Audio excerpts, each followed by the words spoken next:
Hi everyone, welcome back to my channel. मुझे उम्मीद है सब लोग मज़े में होंगे। एंड ये वीडियो है case history taking for adult. मतलब it was one of my practical जहाँ पर मैंने केस हिस्ट्री और एमएससी किया था, या ऐसा बोल सकते हैं। उस प्रैक्टिकल के मुताबिक मुझे करना था एंड इसके लिए पार्टिसिपेंट ढूंढने में बहुत बहुत बहुत ज़्यादा मुश्किल हुई थी। तो इसमें सबसे पहले हम बैकग्राउंड इन्फॉर्मेशन लेते हैं पार्टिसिपेंट की, जो कि दिख रहे होंगे कुछ डेमोग्राफिक्स, एंड देन इन्फॉर्मेंट की, क्योंकि in most of the cases participant is not that much able to tell everything about himself और हर सेल्फ, क्योंकि वो खुद एक पेशेंट है। तो उसका इन्फॉर्मेंट में भी केयर टेकर, पेरेंट या कोई भी फैमिली का, वो उसके बारे में बताता है। And then specific information presenting complaints, ठीक है, पेशेंट के हिसाब से, इन्फॉर्मेंट के हिसाब से, देन कितने टाइम से वो बीमार है एंड एवरीथिंग, एंड वो बीमारी कब शुरू हुई एंड एवरीथिंग। आगे बढ़ते हैं। या फिर हम प्रेसिपिटेटिंग फैक्टर्स को ये भी बोल सकते हैं कि what are the things that contributing and supporting उस इलनेस को, कि वो इंसान अभी भी उसी चीज़ से सफ़र कर रहा है या उससे जूझ रहा है types. Then we have family history, ठीक है, क्योंकि ये चीज़ें भी अफेक्ट करती हैं किसी की भी इलनेस को। Then personal history in detail, कि क्या हेरिडिटी की वजह से कुछ और एवरीथिंग। क्वेश्चंस दिख रहे होंगे सारे। अब मैं सच बताती हूँ, क्योंकि ये प्रैक्टिकल मैंने किया नहीं था, मुझे पार्टिसिपेंट नहीं मिला था। तो बेसिकली मेरे को रिपोर्ट मिली थी पार्टिसिपेंट की, मैं पार्टिसिपेंट से डायरेक्ट इंटरेक्ट नहीं हुआ था मेरा, तो मैंने उस हिसाब से प्रैक्टिकल किया था। तो इतना मुझे इसका आइडिया नहीं है, बट मैं बता सकती हूँ कि कैसे करना है, ठीक है। तो दिख रहा होगा इसमें पर्सनल हिस्ट्री में क्या क्या होता है। आगे बढ़ते हैं। Then we will talk about कुछ सिम्टम्स, जैसे कि न्यूरोटिक सिम्टम्स हैं चाइल्डहुड के टाइम पे, टेम्पर टैंट्रम्स हैं, नाइटमेयर्स वगैरह, या फिर बिहेवियरल प्रॉब्लम्स हैं, जैसे कुछ होती हैं दिक्कतें, थंब सकिंग, नेल बाइटिंग, वो सारा। एंड हेल्थ कैसी थी चाइल्डहुड के टाइम पे। देन स्कूल के टाइम पे भी स्पेसिफिक एबिलिटी, डिसेबिलिटी, परफॉर्मेंस कैसी थी, नंबर ऑफ़ फ्रेंड्स, सारी डिटेल्स जाननी पड़ती हैं किसी भी सब्जेक्ट के ऊपर। अब मुझे केस हिस्ट्री और एमएससी करना है तो। And occupation. देन फीमेल के केस में दिख रहा होगा नीचे मेंस्ट्रुअल हिस्ट्री। आगे बढ़ते हैं। अच्छा, हमें पार्टिसिपेंट के बारे में इतने डिटेल में ये सब चीज़ें क्यों जाननी है? सारा उसका बैकग्राउंड, उसकी हर तरीके के लाइफ के एक्सपेक्ट की हिस्ट्री, क्योंकि ये कहीं ना कहीं बहुत ज़्यादा इंपॉर्टेंट रोल प्ले करती है जिस इलनेस में वो आ जाए उसमें, एंड उसको कंट्रीब्यूट करने में, उसको इन्फ्लुएंस करने में, और उसमें बेसिकली उसका बहुत ज़्यादा असर पड़ता है। एंड वो आधी ज़्यादा चीज़ें बता देती हैं कि वो इस इलनेस में क्यों है, कि बचपन में ऐसा कुछ हुआ था इस वजह से, या उसने कुछ ऐसा ऐसा फेस किया था, ठीक है। देन प्री मॉर्बिड पर्सनालिटी के केस में पेशेंट को और उसके इन्फॉर्मेंट को उसकी पर्सनालिटी डिस्क्राइब करने को बोला जाता है। इलनेस से पहले वो कैसा था, सोशल रिलेशंस के बारे में, इंटेलेक्चुअल एक्टिविटीज़ उसके बारे में डिटेल में बताना, उसके हॉबीज़, इंटरेस्ट कैसे हैं, मेमोरी कैसा है उसका, फॉरगेटफुल है या चीज़ें याद रहती हैं उसे पुरानी पुरानी, उसका मूड बेसिकली कैसा रहता है, मूड स्विंग्स होते रहते हैं या मूडी टाइप, वो सारा। देन उसके करेक्टर के बारे में, उसका काम के प्रति कैसा एटीट्यूड है, उसके इंटरपर्सनल रिलेशनशिप्स कैसे हैं। Then fantasy life, habits, and if marriage है उसकी तो चिल्ड्रन के बारे में भी। एंड ऑफ कोर्स उसके पेरेंट्स से भी ये हिस्ट्री पूछी जाती है, क्योंकि ये भी कहीं ना कहीं अफेक्ट करता है उसकी हेल्थ को। फिर मेडिकल हिस्ट्री, अगर उसे कोई डिजीज़ है, कोई प्रॉब्लम है, then how it's affecting him और her mentally, physically, emotionally, cognitively and what not. आगे बढ़ते हैं, ठीक है। और लास्ट में ये चीज़ है, has the patient undergone any illness, अगर येस तो मेंशन करो, ठीक है, कि मतलब उसके ऊपर पहले भी कोई ट्रीटमेंट या कोई सीरियस इलनेस उसके साथ हो चुका है वो बताओ। And then past psychiatric history बताओ, कितने टाइम का ट्रीटमेंट था, उसका डायग्नोसिस हुआ है नहीं, उसमें क्या सिम्टम्स देखने को मिले थे, कब शुरू हुआ, कब ख़त्म हुआ, एंड एवरीथिंग अबाउट दैट। ये था केस हिस्ट्री और केस हिस्ट्री। बेसिकली अब मैं एमएससी दिखा देती हूँ, मेंटल स्टेटस एग्जामिनेशन वो कैसा होता है। And this is what mental status examination और एमएससी जो कि तुम चाइल्ड एडोलेसेंट का कर सकते हो। यहाँ पे तुम्हें खुद ऑब्ज़र्व करके उसके बारे में लिखना है। बेसिकली जो जो चीज़ें तुम्हें दिख रही हैं उसके अंदर नज़र आ रही हैं। And of course cases to MSc करने के लिए first you have to take the informed consent of the participant and of the patient herself और हिमसेल्फ एज वेल। इसका कंसेंट थोड़ा सा अलग था जो कि मुझे फ़िलहाल नहीं मिल रहा, और जो मिला है उसमें डिटेल्स भरी हुई हैं तो वो मैं नहीं दिखा सकती अभी। अगर मुझे इसका कोई खाली मेरे को मिल जाएगा कंसेंट तो मैं दिखा दूँगी। एंड इसमें यू हैव टू ऑब्ज़र्व, उनसे पूछना भी है चीज़ें तो, height, weight, appearance and everything. Physical health में तुम्हें उसका हाइजीन, सेल्फ केयर कैसा दिख रहा है वो सब तुम्हें लिखना। आगे बढ़ते हैं। Then you have to tell about उसका body language and expression, mood and everything. उसका एटीट्यूड कैसा है उसके काउंसलर के प्रति या केयर टेकर के प्रति, वो सारा you have to tell. Comprehension, basically speech कैसा है, वो ढंग से बोल भी पा रहा है या नहीं, हमारे सवालों को अंडरस्टैंड या इंटरप्रेट कर पा रहा है या नहीं। देन बैठने का तरीका और उसके बॉडी लैंग्वेज, बॉडी मूवमेंट्स कैसे जा रहे हैं वो सारा।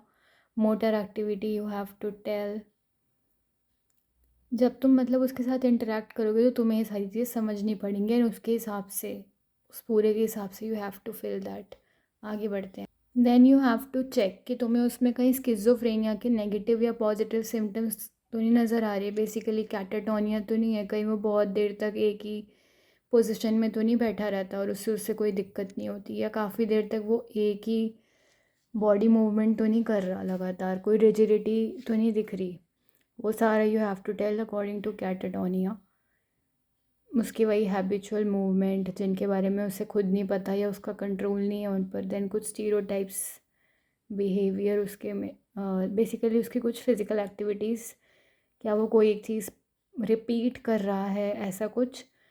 एंड बैठने का तरीका फिक्स्ड है, स्ट्रेंज है, बिज़ायर पोजीशंस है, मतलब जिसमें एक नॉर्मल इंसान नहीं बैठता है क्या वो वैसे बैठ रहा है। उसकी बॉडी की फ्लेक्सिबिलिटी, ठीक है। एंड उसका वर्बल और नॉन वर्बल कम्युनिकेशन, या कम्युनिकेशन है नहीं है, वो सारा you have to tell. And क्या वो काफ़ी सारे मोमेंट्स लगातार रिपीट कर रहा है किसी गोल को अचीव करने के लिए। देन स्टूपर कैसा है उसका, इकोलेलिया, बेसिकली रिपीटेशंस हो रहा है क्या उसकी स्पीच में कुछ पर्टिकुलर वर्ड्स का, सेंटेंसेस का या फ्रेजेस का, you have to check even that. Then उसके कुछ रिचुअल्स, हैबिट्स, जैसे बच्चों में होता है ना, कैसे बताऊँ मैं, एडीएचडी होता है ना, जैसे attention deficit hyper activity behaviour, तो वो हाइपर एक्टिविटी दिखाते हैं, जैसे banging their head on the walls, या लगातार किसी एक चीज़ की किसी एक ऑब्जेक्ट के साथ ऑब्सेस्ड हो जाना और उसी के साथ लगे रहना, और बहुत ज़्यादा डिस्ट्रैक्टेड होना। या फिर डिसलेक्सिया में होता है जैसे एक ही मतलब उसमें तो बेसिकली लर्निंग डिसेबिलिटी है, मेन एडीएचडी का एग्जांपल यहाँ पे सही जाएगा। तो यू हैव टू टेल उसके कंपल्सिव एक्ट, सोशल विड्रॉल और ऑटिज़म तो नहीं है क्या, उसे आई कांटेक्ट करने में कोई दिक्कत है, ठीक है। You have to tell that, मतलब यहाँ पे देख के ऑब्जर्व करके you have to write that. या फिर उसके केयर टेकर और इन्फॉर्मेंट से भी पूछ सकते हैं क्योंकि वो सबसे अच्छे से बता पाएंगे अपने चाइल्ड या एडोलेसेंट के बारे में। Then social manner, non verbal behaviour के साथ कैसा है, आई कांटेक्ट जैसे मैंने अभी बोला वो कैसा है। रैपो में मतलब क्या तुम उसके साथ एक एम्पैथेटिक रिलेशनशिप बना पा रहे हो उस पेशेंट के साथ। देन हेल्यूसिनेटरी बिहेवियर, वही यू हैव टू चेक कि उसको स्किज़ोफ्रेनिया तो नहीं है, कहीं कहीं उसे कुछ चीज़ें तो नहीं मतलब सुनाई दे रही आवाज़ें जो नहीं है रियलिटी में, कुछ ऐसे स्टिमुलस तो नहीं दिख रहे कहीं उसे, या सुनाई तो नहीं दे रहा बेसिकली, और कहीं वो बिना किसी कंटेक्स्ट या बिना किसी रीज़न के हंसना या रोना तो नहीं हो रहा वहाँ पर, खुद से तो नहीं बातें कर रहा, वो हेल्यूसिनेशंस तो नहीं हो रहे हैं, या उसे ये तो नहीं लग रहा कि कोई third person is talking about himself or herself and वो आंसर कर रहा हो। You know what hallucinations are, and if you don't know I will explain the schizophrenia का पूरा, एंड उसके अंदर symptoms positive, negative and everything. क्योंकि catatonia and hallucinations हमारे, एंड डिल्यूजन्स भी, स्किज़ोफ्रेनिया के अंदर आते हैं। आगे बढ़ते हैं। Then you have to check उसका स्पीच कैसा है, वो एक बारी में कितना बोल रहा है, कितना जल्दी बोल रहा है, कितना धीरे धीरे सोच समझ के बोल रहा है, उसका टोन कैसा है, उसका तुम्हारे साथ बोलने का तरीका एंड वॉल्यूम, वो ऊंची रखता है या धीरे बोलता है। क्योंकि उस बच्चों को पता हो ना, जैसे हम बड़े से बात कर रहे हैं तो हमने कैसे बात करनी है, छोटे से बात कर रहे हैं तो how we have to talk. Flow with the rhythm of speech, मतलब पेशेंट की स्पीच स्मूथ है, हेजिटेंट है, वहाँ पे तुम्हें कुछ ऐसा दिख रहा है क्या कि मतलब वो कहना कुछ चाह रहा है। जैसे अभी एक बात हुई कि बर्थडे कब था एंड वहाँ से एक और ही अलग चीज़ पे वो स्विच कर गया, उसने कुछ और ही बात करना शुरू कर दिया कि मुझे ये कलर पसंद है, ये कपड़े पसंद है। तो वहाँ पे डिरेलमेंट तो नहीं है, ब्रेक डाउन तो नहीं दिख रहा उसके आइडियाज़ में, लॉजिकल कनेक्शंस में।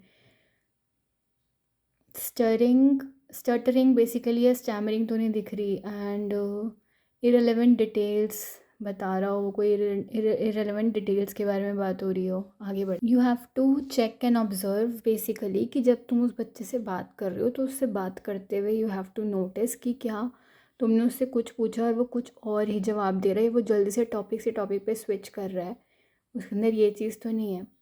और कुछ सिमिलर वर्ड्स को अगेन एंड अगेन वो रिपीट एंड रिपीट करता जा रहा है, ठीक है। या फिर उसने खुद से ही कुछ नए वर्ड्स बना लिए जिन्हें वो बोल रहा है, या कोई क्लैंग एसोसिएशन है वहाँ पर। Then mode, you have to study the mode. Mode में स्टेबिलिटी है, रिएक्टिविटी है, परसिस्टेंस है, फिर अफेक्ट कैसा है उसका। आगे बढ़, now here you have to check कि उसमें तुम्हें बाइपोलर, यूनिपोलर, डिप्रेशन, मैनिया, ये चीज़ें तो देखने को नहीं मिल रही बेसिकली। मतलब ऐसा नहीं दिख रहा कि कभी वो एकदम से ही बहुत बहुत बहुत एक्सट्रीम इलेटेड हैप्पीनेस में चला जाता है, यूफोरिया आ जाता है, इलेशन आ जाता है, एक्सटेसी है, मतलब कि उसका खुद पे कंट्रोल नहीं, जैसे नशा हो गया बिल्कुल और वो हद से ज़्यादा खुश है।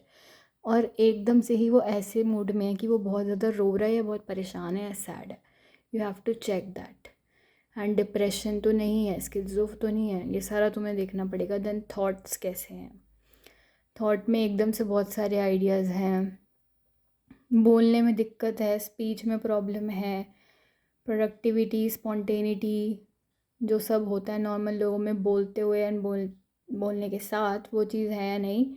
लास्ट में ढंग से दिख नहीं रहा होगा, मैं बता देती हूँ उसे। उसमें तुम्हें बिहेवियर ऑब्जर्व करना है, लूजनिंग ऑफ एसोसिएशंस का एंड टेंजेंटियल सर्कम स्टैंटिटीज़ का, ठीक है। बेसिकली उसे कहीं अपनी बॉडी में कुछ ऐसा फील तो नहीं हो रहा कि उसके ऊपर, जैसे कि कैसे समझाऊँ मैं इसका एग्जांपल, स्किज़ो में होता है ना टैंजिबल हेल्यूसिनेशंस भी, एंड टेस्ट का भी होता है, स्मेल का भी होता है, अलग अलग टाइप के होते हैं, ऑडिटरी, विजुअल। तो टैंजिबल इज़ लाइक उसे कुछ ऐसे टच तो नहीं फील हो रहा बिना किसी स्टिमुलस के, क्योंकि असली में कोई भी ऐसा कुछ नहीं कर रहा, बट ही और शी इज़ फीलिंग कि like someone is touching him और हर हेयर एंड देयर, ठीक है। वो सारा। आगे बढ़ते हैं। Then you have to check illogical thinking है नहीं, रैशनल थिंकिंग है या फिर इरेशनल थिंकिंग है। एंड अगर तुम्हें लगता है मैं कोई भी चीज़ गलत से समझा रही हूँ इस एमएससी के क्वेश्चंस के हिसाब से, तो you can even correct that. And I hope ये हेल्पफुल होगा। अगर तुम्हें किसी कभी केस हिस्ट्री एंड एमएससी लेना है तो you can use it as I have use it in my practical. Then content of thought कैसा है, ऑब्सेशंस हैं, कुछ रिपीटेड चीज़ों को लेकर वो ज़्यादा सोच रहा है, कोई फोबिया तो नहीं प्रेजेंट उसके अंदर, या वो किसी चीज़ को लेके बहुत ज़्यादा उसे फियर या एंग्शियसनेस तो नहीं है, डिल्यूजन्स तो नहीं है, कुछ ओवर वैल्यूड आइडियाज़ हैं क्या। You have to observe the content, उसके थॉट्स में ये सब चीज़ें हैं या नहीं, ठीक है। कहीं वो खुद को एकदम वर्थलेस तो नहीं समझता, अपनी सेल्फ अस्टीम, सेल्फ इमेज उसने एकदम डाउन तो नहीं करी हुई।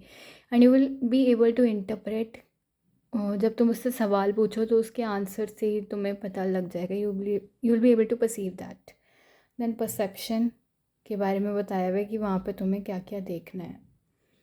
एंड ये सब ना उसी के बारे में है, डिल्यूजन्स की ही बताया हुआ है, क्योंकि डिल्यूजन ऑफ परसिक्यूशन होता है, रेफरेंस होता है, ग्रैंड्यूअर होता है, डिल्यूजन ऑफ ग्रैंड्यूअर, कि कहीं उसे सुपर पावर्स फील तो नहीं हो रही हैं, कहीं उसे कुछ ऐसा तो नहीं लग रहा कि समवन इज स्पाइंग और स्पॉटिंग हिम, या कोई उसे मारने के लिए उसका पीछा कर रहा है, उसके लिए डेंजर है, कोई खतरा है।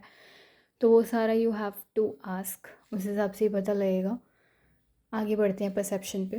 As I already told, hallucinations के टाइप होते हैं visual, auditory, olfactory, gustatory and tactile. वो सारा यू हैव टू चेक। उससे पूछना पड़ेगा क्या तुम्हें कुछ ऐसी अपने आप कुछ आवाज़ें आती हैं जब तुम्हारे आसपास कोई नहीं होता तब, या रात में या दिन में, कभी भी, या साउंड्स वॉइसेस आ रहे हैं, वो सारा, या चीज़ें दिख रही हैं जो असली में प्रेजेंट नहीं है इन केस ऑफ डिल्यूजन्स, या कुछ ऐसे इल्यूजन मिस इंटरप्रटेशंस हो रहे हैं, डीपर्सनलाइजेशन, डीरियलाइजेशन तो नहीं हो रहा है। मतलब उसे ऐसा तो नहीं लग रहा कि वो खुद से एकदम सेपरेट हो गया, या उसका अपने माइंड बॉडी पे कोई कंट्रोल नहीं है, अपनी सोल से वो कनेक्ट नहीं है, या इन्वायरमेंट से बिल्कुल बिछड़ चुका है बेसिकली, या उसे अनरियलिटी की फीलिंग्स आ रही है रिगार्डिंग द सेल्फ और इन्वायरमेंट, जैसे कि मैंने बताया। देन सोमैटिक सिम्टम्स तो नहीं दिख रहे कहीं कि कोई एक्सटर्नल एजेंसी है जो उसके एक्शंस को कंट्रोल कर रही है, उसका खुद पे कोई वॉलेंट्री कंट्रोल नहीं है, सब इनवॉलेंट्री हो रखा है, उसे खुद ही नहीं पता कि वो क्या कर रहा है। ठीक है, कॉग्निटिव असेसमेंट पे बढ़ते हैं। यहाँ पे यू हैव टू सी कि उसे कोई कॉन्शियसनेस वाली दिक्कत तो नहीं है, अवेयर है वो अपने सराउंडिंग्स को लेकर, अलर्ट है, या कैसा, कोई डिलीरियम, स्टूपर प्रॉब्लम, कोमा में तो नहीं है, वो सारा you have to check.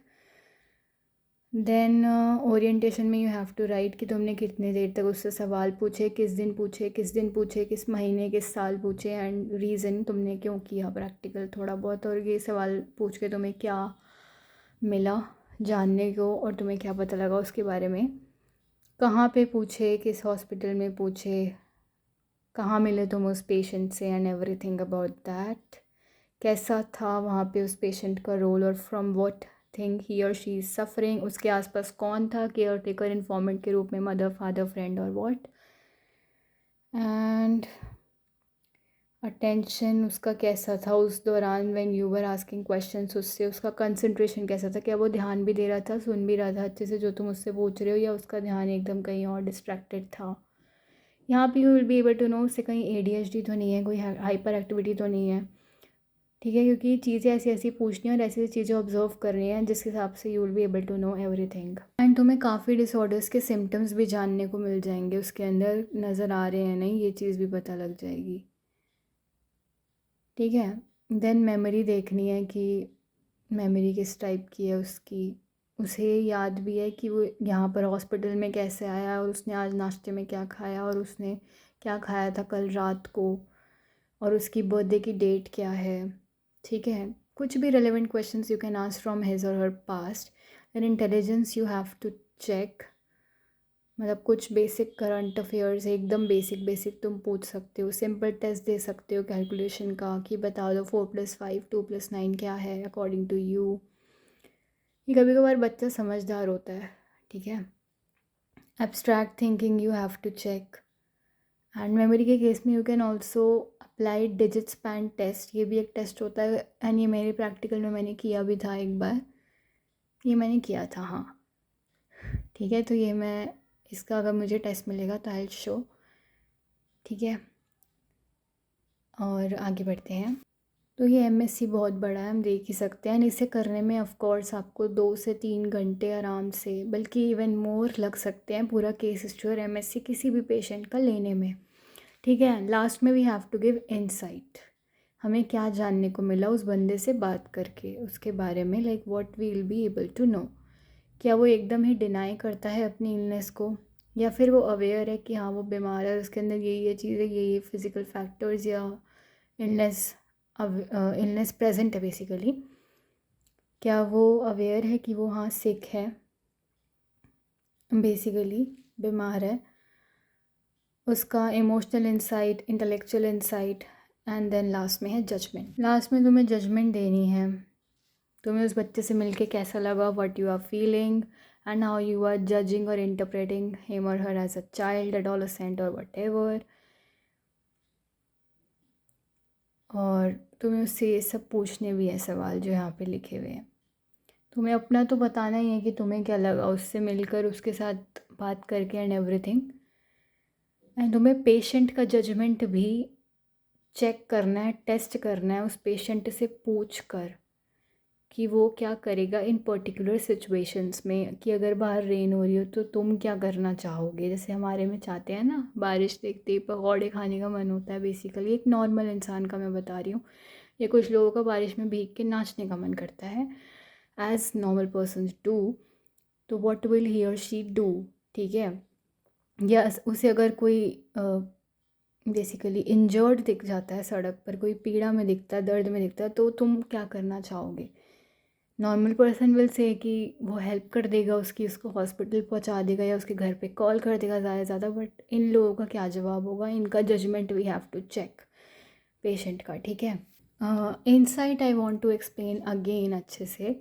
Insight में ना you have to ask from that patient कि तुम्हें पता है कि तुम्हें हेल्यूसिनेशंस और डिल्यूजन्स होते हैं, या तुम्हें ऐसी चीज़ें दिखती हैं जो असली में नहीं है, या ऐसी आवाज़ सुनाई देती है जो असली में नहीं है, and is it related to your past.